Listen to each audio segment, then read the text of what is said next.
Okay, so get this. Have you ever thought about, like, actually producing space? I mean, like you'd produce a car or maybe a painting. It sounds kind of strange, right? Right. But that's exactly what we're diving into today with this guy, Henri Lefebvre, and his book, The Production of Space. Yeah. The production of space, it's a bit of a head scratcher. You got that right. Right.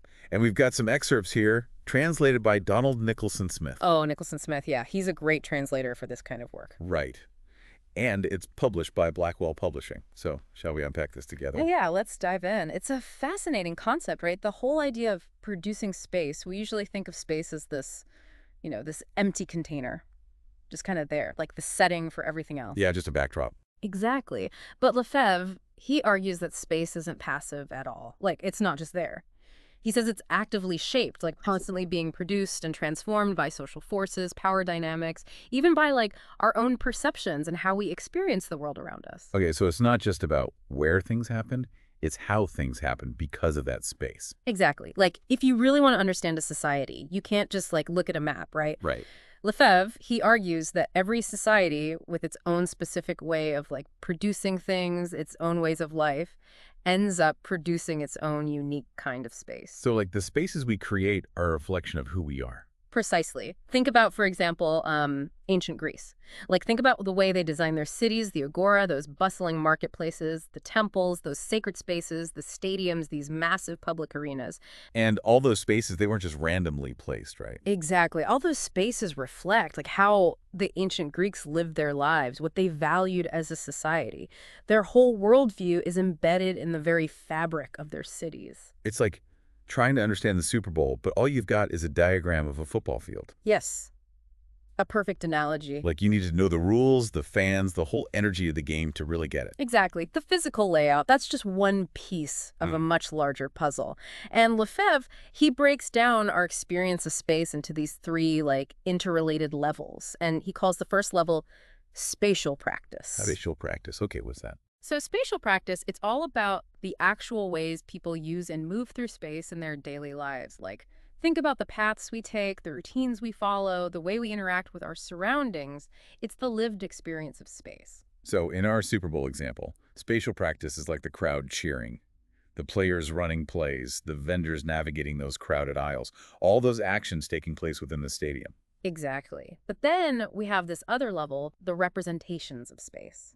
Okay, so if spatial practice is like the action on the field, what are representations of space? Right. So that's the maps, the plans, the designs, all those abstract ways we try to capture and control space. Like, think about the blueprints of the Super Bowl stadium or the seating chart, even the play diagrams the coaches use. They're all representations of space. So they're trying to impose order on this chaotic, energetic event. Exactly. And, that tension, that push and pull between like the planned order and the messy reality of lived experience, that's where it gets really interesting. Because Lefebvre has this third level, representational spaces. Representational spaces. Hit me with it. This is where it gets really personal. See, representational spaces are the spaces that are infused with our emotions, our memories, the meanings we attach to them. Okay, so this level is less about, like, the architect's grand vision and more about how people actually feel, how they use a space, like a fan's lucky seat in the stadium. Yeah. Or the spot where they, I don't know, celebrated a winning touchdown with their friends. Yes, exactly. Think about a childhood home, a favorite park, maybe a place of worship. These spaces, they hold a power that goes way beyond their physical form. They're layered with like personal and cultural significance. They tap into something deeper. This is making me think about how we experience nature nowadays. Because Lefebvre talks about this, like this illusion of natural space disappearing. It's like when you're on a plane and you look back and you see the land shrinking below. Wow, yeah, that's a powerful image. It's like that feeling of distance, like you're detached from it. And it really gets to the heart of Lefebvre's argument. He says that this idea of natural space, it's becoming more and more like a fiction. As we humans, we shape and control our environment more and more with every passing year. And it makes you wonder, like, if we're the ones constantly shaping our surroundings, then who's really in control? This is where all of Lefebvre's ideas about power come in, right? He talks about these overt and covert relations of reproduction, and I'm not gonna lie, it sounds a little intimidating. Yeah, it sounds a lot more complex than it needs to. It's really about how these power structures, they're embedded in the very fabric of the spaces we inhabit. Like, think about it. The production of space, it's never neutral. It always reflects and reinforces, like, the dominant social relations of a particular time and place. And Lefebvre, he's giving us the tools to see through the matrix, Like, he helps us see through the seemingly neutral design of, like, everyday spaces to understand the power dynamics that are at play. So it's like, for example, the difference between, say, a public library that's open to everyone and one that has, like, restricted sections. The space itself enforces these rules, these hierarchies, whether we're consciously aware of them or not. Exactly. And that brings us to one of Lefebvre's most important concepts, the idea of abstract space. Okay, abstract space. It sounds like, I don't know, something you'd find in a modern art museum or something. But really, what does Lefebvre even mean by that? Well, think about those spaces, like, the ones designed for pure efficiency, control, maximum profit, often stripped of any unique character or history. Like, you walk down the street and it's just row after row of identical houses in the suburb. Yeah, those cookie-cutter neighborhoods. Exactly. Or think about those, like, standardized layouts of office buildings, cubicles as far as the eye can see, or the overwhelming sameness of a shopping mall no matter where you are in the world. That's like everything's been pre-chewed for you. Right. And Lefebvre argues that this kind of space, this abstract space, it's a dominant form under capitalism. It's all about, like, measurement, calculation, reducing space to just another commodity. And, he even points out this fascinating tension. Okay, I'm intrigued. Tell me more about this tension. So Lefebvre, he's like, abstract space, it tries to deny, like, things like sensuality and sexuality. Really? Yeah, but at the same time, it's, like, simultaneously obsessed with them. Okay, that's a real head-scratcher. Give me a real-world example. What does that even look like? Well, think about, like, advertising. Right. Everywhere you look, we're just bombarded with images that, they use bodies and desire to sell products. But then those same products, they're often designed to fit into these sanitized, sterile spaces that try to erase those very experiences.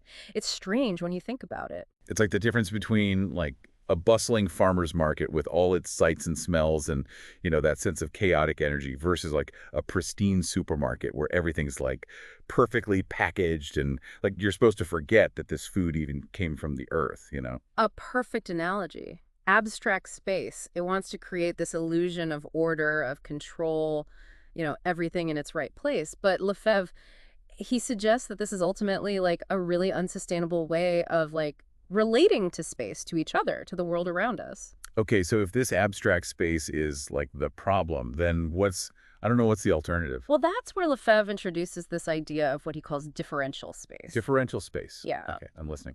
Yeah, so he doesn't really, like, lay out a blueprint, He's not saying build this, design that. It's more like he's hinting at possibilities, suggesting a different way of thinking about space altogether. So he's saying differential space, it embraces difference, it celebrates multiplicity, and it resists that kind of homogenization that we see all around us with abstract space. So instead of, like, how can we squeeze the most profit out of this space, it's more like, how can this space best serve the needs and aspirations of the people who actually use it? Yes, exactly.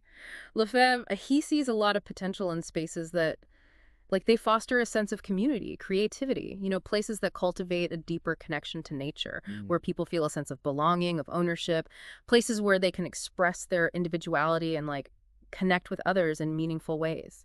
I like it. So give me some concrete examples. What might this look like in the real world? Well, think about a community garden, for example, where people reclaim, these abandoned lots and transform them into these thriving social spaces.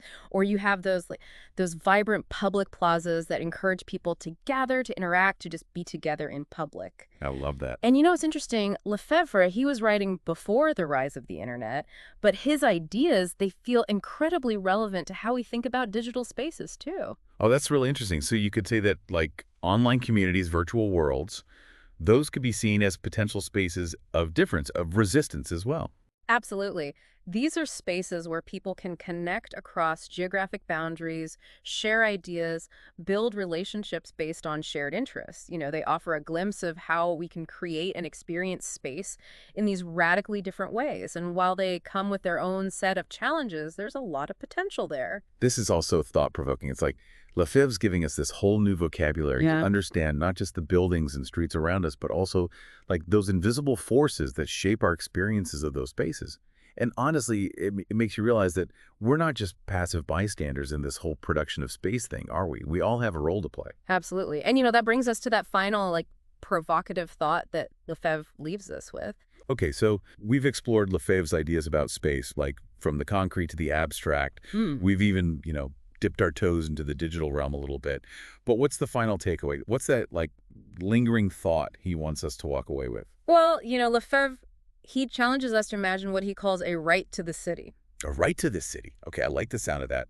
But what does that even mean? Well, he's saying that we all have this fundamental right to participate in shaping the spaces we inhabit, and not just physical spaces, but virtual ones, too. Okay, so it's less about, owning property and Mhm. more about having a voice in how our shared spaces, both online and offline, are actually designed and used. Exactly. It's about recognizing that we all have a stake in this whole production of space, and that we have the power collectively to create spaces that are, more just equitable, more fulfilling, more aligned with our values. This whole conversation, it's really been a real eye-opener. It's like, before I might have walked into, I don't know, a building and just thought about whether or not I like the furniture or the color of the walls or whatever. Hmm. But Lefebvre, he makes me think about who designed this space? Why did they make these specific choices? Yeah. And who benefits from it? You got it. That's the power of Lefebvre's work. He doesn't just offer a critique of, the status quo. He's empowering us to see the potential for change. He's reminding us that even within, the seemingly unyielding structures of, abstract space, there's always room for creativity, for resistance, for the emergence of something new. So the next time I'm walking down the street and I'm feeling kind of overwhelmed by the concrete jungle, instead of feeling powerless, I should be looking for those cracks where something different is growing. Precisely. Look for those community gardens, those independent coffee shops, the online forums where people are, connecting in meaningful ways. Those are the seeds of differential space, and they're sprouting up everywhere if you just know where to look. This has been an incredible deep dive. Lefebvre's ideas, they're challenging for sure, but they're also incredibly inspiring. He reminds us that space, it's never neutral. It's always a reflection of our values, our priorities. Well said. And by understanding those forces that are shaping our spaces, we can start to imagine and create alternatives. We can reclaim our right to the city, both online and offline, and build a future where space is a force for, liberation, connection, and human flourishing. What a powerful thought to end on. To our listener, we hope this deep dive has, sparked your curiosity, inspired you to look at the spaces around you, both the familiar and the unfamiliar, with fresh eyes. And remember, you have the power to shape your world. Until next time, keep exploring, keep questioning, and keep diving deep.